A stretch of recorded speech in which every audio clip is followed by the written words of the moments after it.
Why I think I fight. Do I enjoy it? No. Do I enjoy training? No. Do I enjoy cutting weight? No. Am I nervous? Yes. Do I think to myself, what am I doing? Yes. Completely. Unfortunately, it's one of those things you're either born with or you're not. And the only way I can explain it, to try and make it make any sense, is that if I'm not doing something which is either extremely difficult or extremely stressful, I'm in a perpetual state of crippling boredom. I can't explain it. I see other people live their lives and they're like, oh, I can't wait for the weekend because I want to watch this movie. I think, who cares about a movie? You're looking forward to the weekend for a movie? Looking forward to the weekend to get drunk? Like, these things to me are so mundane. They mean nothing.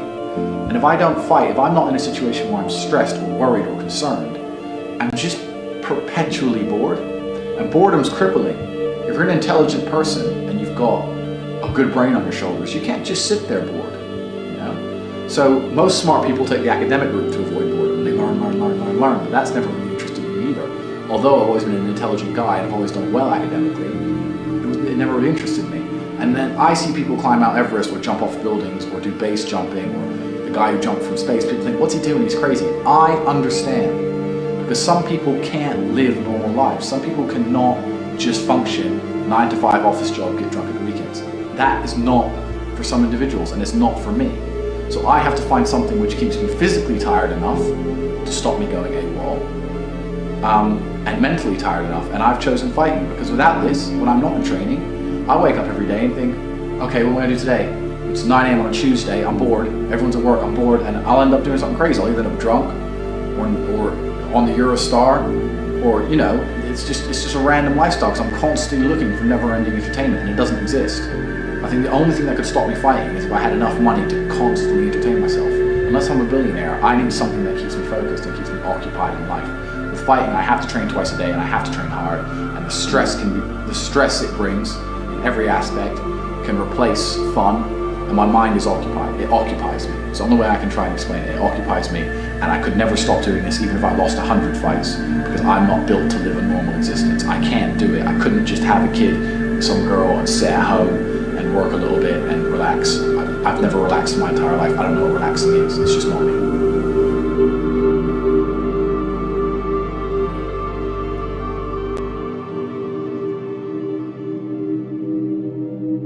I was a 4-time kickboxing world champion. For 12 years, I trained 5 hours a day, 6 days a week. And I was motivated to train probably about 25% of the time. The rest of the time I went because I am disciplined. You don't feel like going through that shit on a Wednesday morning when you wake up, and you have to do it because you're disciplined. You're either a disciplined individual or you are not a disciplined individual. There's a difference between want and want. And I say this all the time. People say to me, I want to be rich. And I say, okay, well, I want to be able to ice skate, but I don't want to be able to ice skate enough to go learn how to ice skate because I can't be bothered. I mean, surely if I could click my fingers and be a figure skater, I'd click my fingers. Who wouldn't? But I don't want to actually go train because I don't want it enough. And this is the exact point with money. Everyone wants money put on their lap. If you truly wanted money, you wouldn't be able to sleep until you fucking had it. And this is the point. Because when I had nothing, I couldn't be distracted. You couldn't distract me from what I wanted. That's who I am. If I want something, I'm going to get it.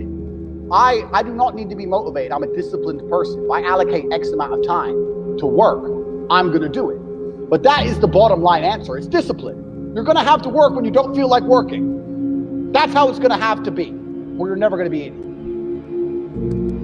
One of the only things in this world you can control is your state of mind. You can't control the weather. You can't control other people. You can't even control your health. You might get a brain hemorrhage. You might get hit by a bus. One of the very few things in the world you have genuine control over is your state of mind. You decide if you're a disciplined person. You decide if you're a happy person. You decide if you're a depressed person. These are things that in real time you can affect in your brain. This is all you can control on Earth. If you can't control that, then you're just a feather in the wind. And life's gonna blow you around, and you might land somewhere good, you might land in dog shit, nobody knows.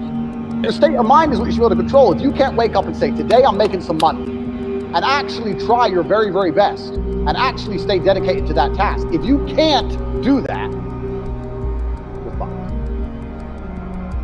Every man understands you shouldn't be complaining about things you cannot change.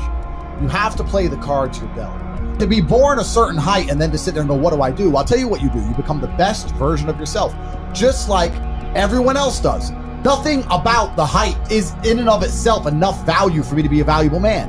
As a man, you build your value. You are born with the cards you're dealt. Sure, it'd be ideal. Look, I'd love to be 7 foot tall. I'm not. So it's the same argument. If you're 5'2", you need to become rich, strong, and funny, and charismatic, and interesting, and witty. If you're 6'4", you need to become rich, strong, well-connected. It's the same game. So to sit there and complain about it is asinine. All of you have a handful of aces. I don't think you understand that. You could have been in a car crash at 4 years old and lost your legs. Do you have any understanding of how lucky you have been? This is pure luck. There's only luck has kept you fully able-bodied, sitting there, capable of learning and listening and becoming something.